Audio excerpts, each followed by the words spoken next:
আসসালামু আলাইকুম গাইস। তো কি অবস্থা সবার? আশা করি আল্লাহর রহমতে খুব ভালো আছো। তোমাদের দোয়া ভালোবাসা আমিও খুব ভালো আছি। অনেকদিন পর কবরস্থানে পড়ি পার্ট 3 নিয়ে চলে আসলাম। বেশি কথা বলবো না, ডিরেক্ট ভিডিওতে চলে যাওয়া যাক।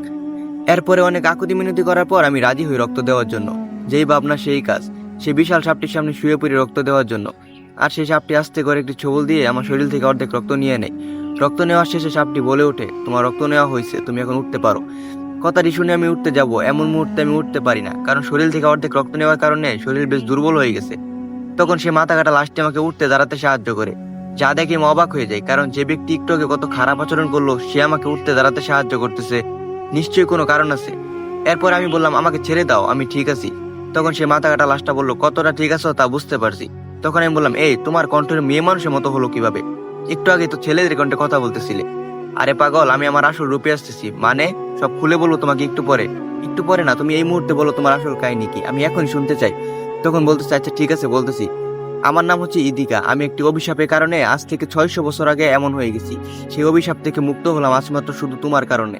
আমার কারণে মানে? আমাকে বলা হয়েছিল তুই যতদিন পর্যন্ত 100 মানুষের জীবন না নিতে পারবি ততদিন সে মাথা কাটা রূপেই থাকবি, সেটা আবার ছেলে বেশে।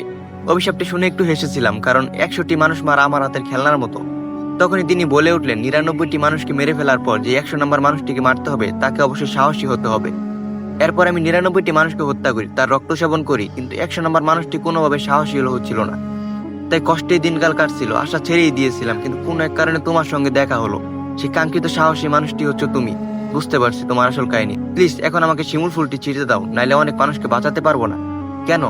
এইসব বলার সময় নেই, পরে কোনো একদিন বলবো তোমাকে। এখন আমাকে শিমুল ফুলটি ছিঁড়তে দাও।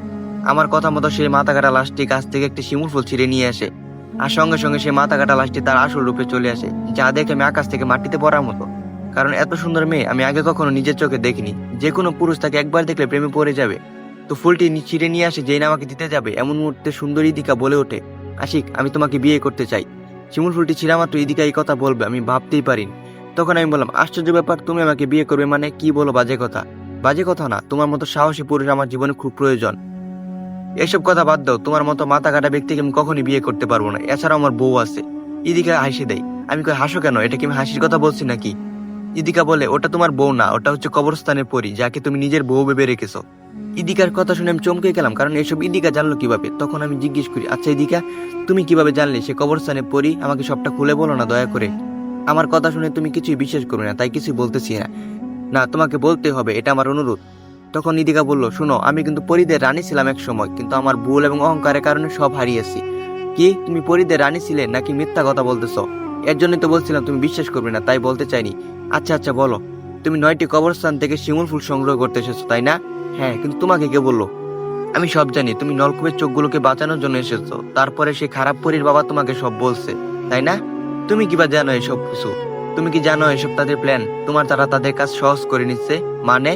মানে হলো মিম তার জীবন সঙ্গিনীকে বাঁচানোর জন্য সব প্ল্যান করছে। তখন আমি বললাম, ওর বাবা ভালো মানুষ।